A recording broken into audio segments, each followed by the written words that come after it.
ఈ ప్రశ్నకి సమాధానం ఎన్నికలు నోటిఫికేషన్ అనౌన్స్ చేసిన రోజు నేను గుర్తుంటే నా దగ్గరికి రండి. గత ఎన్నికలైనా 2019 అయినా అంతకు ముందైనా ఫలితాలు ఎలా ముందుగా చెప్పానో అలానే చెప్తా. కావాలంటే 2019 ఎన్నికల గురించి 2018లో ఫలితాలతో సహా చెప్పా, ఆ పార్టీ నాయకులకే చెప్పా.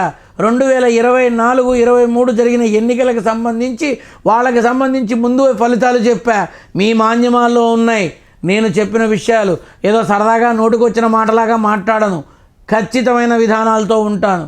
అవి చూసుకోండి. అలాగే ఎన్నికల నోటిఫికేషన్ అనౌన్స్ చేసినప్పుడు నేను గుర్తుంటే రండి, ఫలితాలు ముందుగానే చెప్తా. మొన్న చెప్పాలా, అంత 2014 నుంచి చెప్తున్నా, అప్పటి నుంచి చెప్తున్నా. ఎందుకని?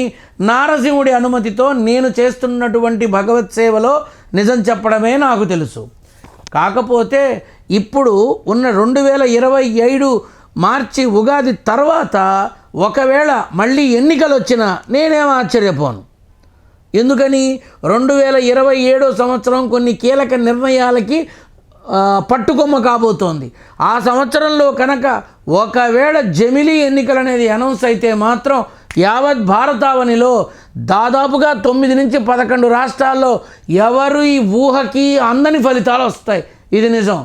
ఎన్నికల నోటిఫికేషన్ వస్తే అది 2027 అయినా 2029 అయినా రండి నేరుగా, అప్పుడే నెల రోజుల ముందే చెప్తా. మొన్న చెప్పినట్టుగానే. అది ఏది ఆశించి కాదు, ఏది కోరుకొని కాదు.